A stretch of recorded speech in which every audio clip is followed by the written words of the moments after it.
Okay, okay.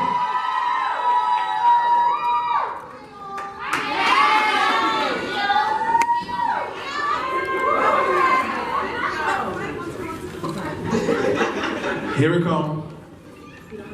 Oh my God. Hi guys. Hi. Wow. Okay. Listen, if there's anybody in this world that tells you can't do something, just tell them they're a liar. Okay? An absolute liar. Thank you guys so much for coming out today. It's a pleasure meeting and seeing all of your beautiful places. I'm not gonna talk too much. We're gonna have a panel talk with me, so we'll be chitting and chatting, but you still can't talk me anyhow, you know. Alright. But I just wanted to thank you all so much for coming. Please make sure you drink, you eat, you fellowship, network, because I wanted this space to just be a safe space where we can all just network, learn, and be, you know. We just feel comfortable with each other. Please feel free to make some new friends, all right? Don't click up. Find a new person, say hello. Where did you come from? What are you doing after this, you know? So just enjoy yourself. Anyway, can somebody tell me that I was beautiful, please?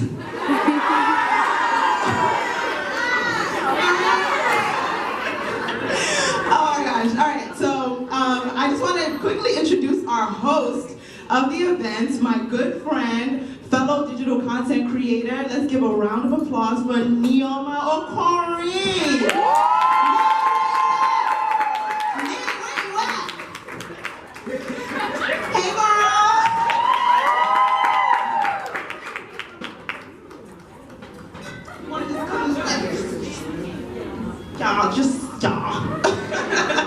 All right, girl, you want to take it away? First of all, can we get into Chizzy's look today? Can we do a little 360? Oh, I think we should. She looks amazing. Okay. If that's the vibes, does this work for you? Can you switch it up a little bit? Shout out to Chizzy's brother holding it down. Right. Okay, so in the meantime, I guess we can get into what you're wearing today. Okay, so this is not a part of the plan at all, alright? So I am wearing a custom piece designed by a Nigerian brand, Easy and Dash. We got some Nigerians in the house. So that's my piece. I don't know if that was always here yet. You know, Nigerians love runway all the time. I don't know. Anyway, on to this 360 for the runway. Okay. Yes. Right. Let's get back on track here. So, guys, I am Nee, also known as Neoma. Thank you guys so much for coming. You guys all look amazing again. I said this earlier, but I gotta say it again because there's some new faces in here, and I'm just blown away. Okay, let me have a seat. Anyway, you guys excited to be here? I just want to make sure. Because the room got so quiet, because I can tell you guys are like ready to learn. I see some notepads, some iPads. Focus, got the glasses on, studious. Okay, so let's start this panel. Welcome again to Afro Brunch NYC. Like Chizzy said, feel free to drink. I mean, you paid for it, right? Might as well get your money's worth. There's food, the food is amazing. Also in the back, we are selling exclusive Afro Brunch merch. Okay, you are having fun with the sound effects. I like that. Okay, guys, come on. Round of applause. Well suited, GQ. Up next, we have Tolu Oladapo.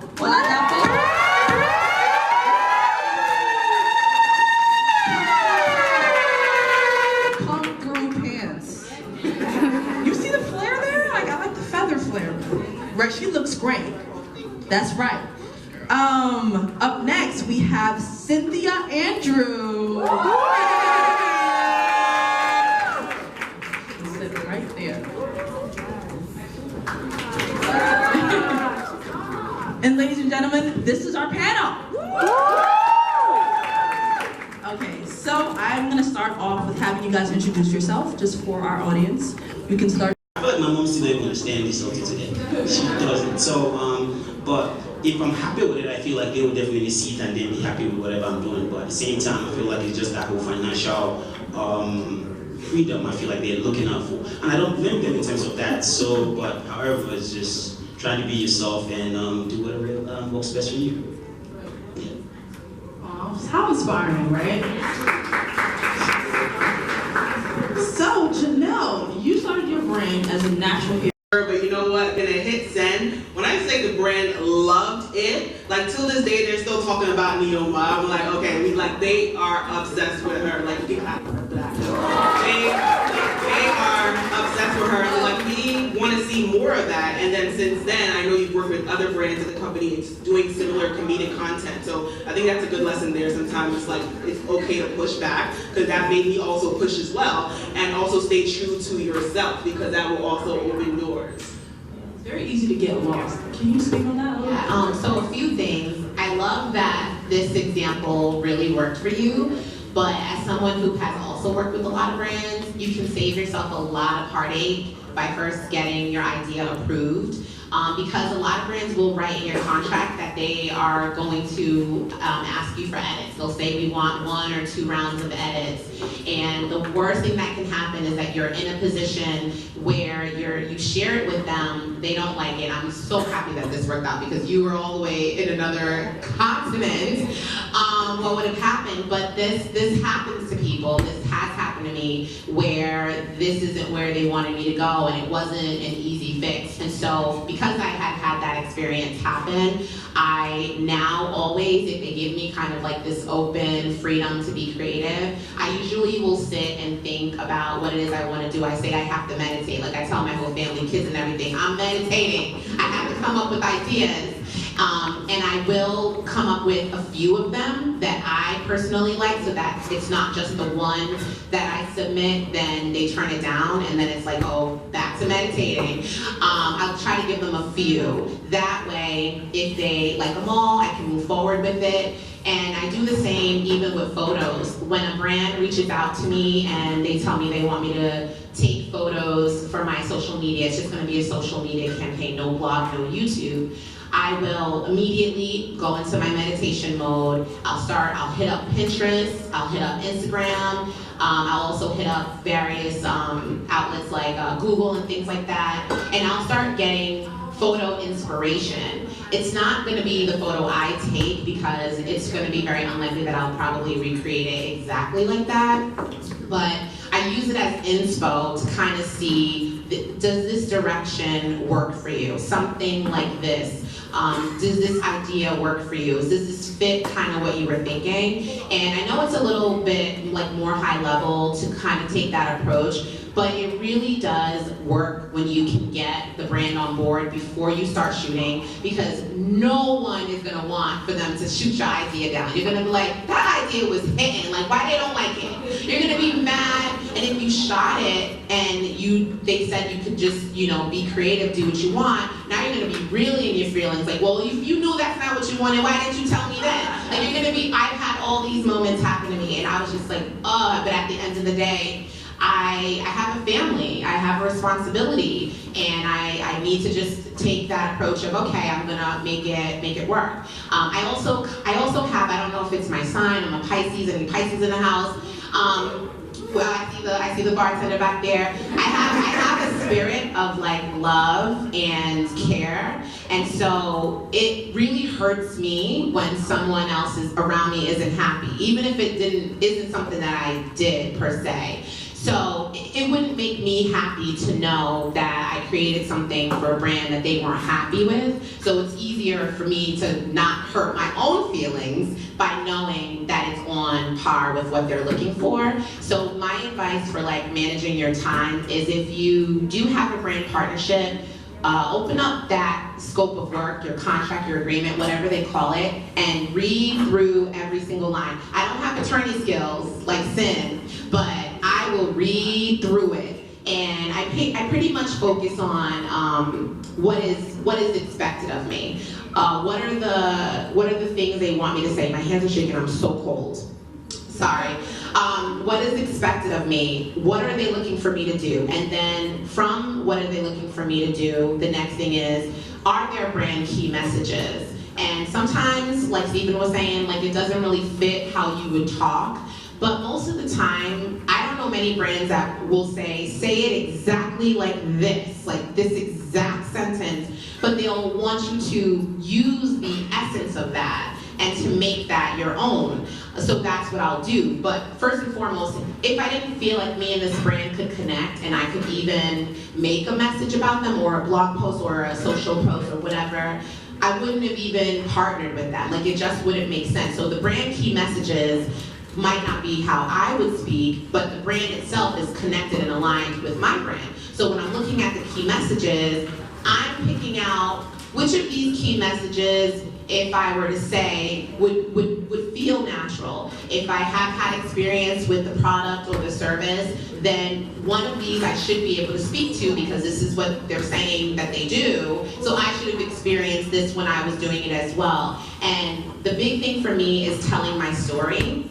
I never talk about any brand or any service if I can't tell my story. I'm a big storyteller. So I'm the one that will have the long captions, not just the emoji, peace sign, and then I'm gonna get 1,000, 2,000 comments. Like, that doesn't work. That doesn't work. I tell the story. So the next thing I would do after you've tore it apart, look through it, see what the brand messages are, is see what kind of story can I tell. And you had asked earlier, you have things you want to do, the brand has things they want, and then your audience does. Not only what story can I tell, because I'm already taking the brand's key messages on, but what story can I tell will actually connect with my audience? And sometimes that requires a vulnerability. And I know we all don't want to necessarily pour all our feelings out, talk about some of our darkest moments. We have our secrets that if you ain't in the house, you ain't gonna know about it. We don't always want to share those things. But I promise you, when you're vulnerable on social media with your audience, you connect with them the best. And then they know you, they like you, they trust you, and when you talk about things, they believe it. So I always think, how do I take what the brand wants, tell my own story, but tell the story that would connect with the women listening to me and understanding what their needs are, so that when I share this, they're more inclined to either want to support this business by buying their service or product, but also not taking away from the trust that they have for me, because I'm always authentic.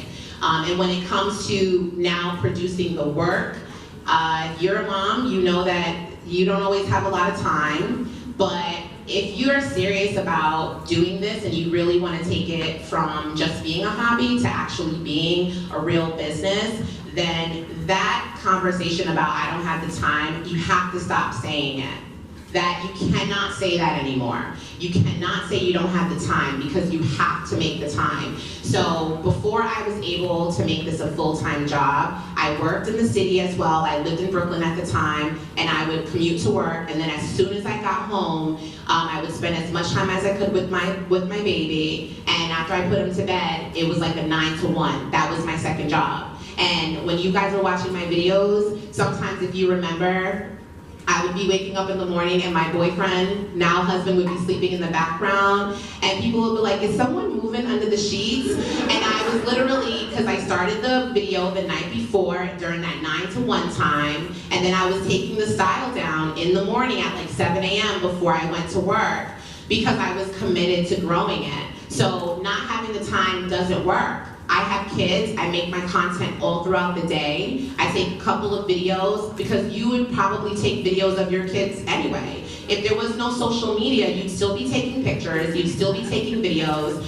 and before we had smartphones, we were printing them out and we were putting them in our photo albums. So these are habits that we all have, but if you aren't committed, and like Sin said, if you're not gonna be organized and determined, then you'll never be able to get out of that, like this is just a hobby space, until you get into the mindset. And like Sid was saying earlier, one of my mottos is start before you're ready. I hope that hit. Start before you're ready. You guys wrote that down. That's just a quote for today. So I want to touch on money a little bit, and I want to touch, on the round of edits, right? So some of you guys don't know, right? So definitely a good point on how the brand will make you go and do it again. But sometimes you can charge for that. So, Janelle, I want to ask